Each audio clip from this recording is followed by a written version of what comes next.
Hello guys, वैसे तो मैंने रेखा की बायोग्राफी में उनकी सारी जानकारी दी है, बट कुछ कुछ खास बातें हैं जिससे कि आप रेखा को पूरा जान सकते हैं। तो 10 अक्टूबर 1954 को पैदा हुई फिल्म अभिनेत्री रेखा तमिल अभिनेता जामिनी गणेशन और तेलुगु अभिनेत्री पुष्पावली की संतान है। रेखा का जन्म और पालन पोषण चेन्नई में हुआ। जन्म के बाद उनका नाम भानुमति रेखा रखा गया था। रेखा तेलुगु को अपनी मातृभाषा मानती हैं और हिंदी, तमिल और अंग्रेजी भी अच्छे से बोल लेती हैं। रेखा के जन्म के समय उनके माता पिता की शादी नहीं हुई थी और उनके पिता ने उनके बचपन में उन्हें अपनी संतान के रूप में स्वीकार नहीं किया था। रेखा की अभिनय में कोई रुचि नहीं थी, परंतु बिगड़े हुए आर्थिक हालातों के चलते उन्हें स्कूल छोड़कर एक्टिंग की दुनिया में आना पड़ा।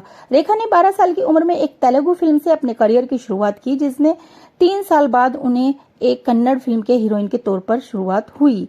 रेखा की पहली फिल्म अनजाना सफर थी। इसमें उनके साथ विश्वजीत हीरो थे। रेखा की पहली हिंदी फिल्म अनजाना सफर में एक चुंबन दृश्य था जिसने उन्हें सुर्खियों में ला दिया। फिल्म सेंसरशिप की सीमाओं में फंसकर करीब 10 साल बाद दो शिकारी नाम से रिलीज हुई थी। रेखा अपनी शुरुआती फिल्मों के दौरान सांवली और मोटी थी। उनके अनुसार उन्हें अगली डकलिंग, बदसूरत बत्तख का बच्चा कहा जाता था। रेखा की एक सगी बहन और 6 सौतेले भाई बहन है। इनके पिता जामिनी गणेशन ही हैं। रेखा हमेशा से दुनिया घूमना चाहती थी और इसी वजह से वह एयर होस्टेस बनना चाहती थी। आपको बता दें, रेखा को मेकअप का बहुत शौक था और उनके इसी शौक के चलते उनकी एयर होस्टेस दोस्त उनके लिए विदेशों से मेकअप किट लाया करती थी। कॉन्वेंट स्कूल में आयुषिन रैनो से शिक्षा प्राप्त करने के दौरान रेखा नन बनना चाहती थी। करियर के शुरुआती दौर में रेखा को तेलुगु की बी और सी ग्रेड की फिल्मों में काम करना पड़ा। रेखा ने उद्योगपति मुकेश अग्रवाल से शादी की थी। शादी के कुछ महीनों बाद ही मुकेश ने आत्महत्या कर ली थी।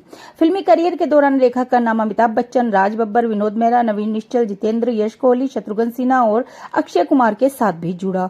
रेखा के विनोद मेहरा के साथ शादी करने के बाद खबरें भी सामने आई, परंतु रेखा ने उन्हें सिरे से नकार दिया। रेखा का नाम संजय दत्त के साथ भी जोड़ा गया, जो उनसे 5 साल छोटे थे। इस विषय में रेखा ने एक बार कहा कि उन्होंने संजय दत्त से दोस्ती अमिताभ बच्चन को जलाने के लिए की थी।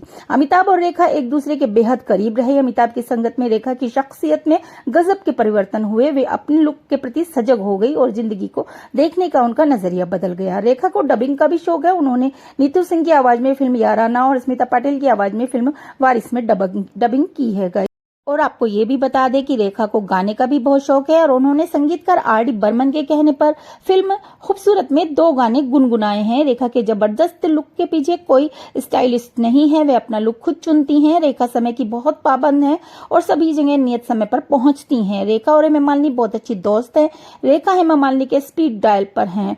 रेखा ऐसी पहली हीरोइन थी जिन्होंने जिम जाना शुरू किया था। रेखा ने जिम में बेसिक एक्सरसाइज से शुरुआत की थी और यह योग में माहिर भी हैं गाइस। तो रेखा के बारे में जितनी भी हम बात करें कम है। खूबसूरत हैं, स्टाइलिश हैं और समय के साथ अपने लुक में परिवर्तन कर देती हैं वो, और आज भी उनका लुक ऐसा लगता है जैसे नया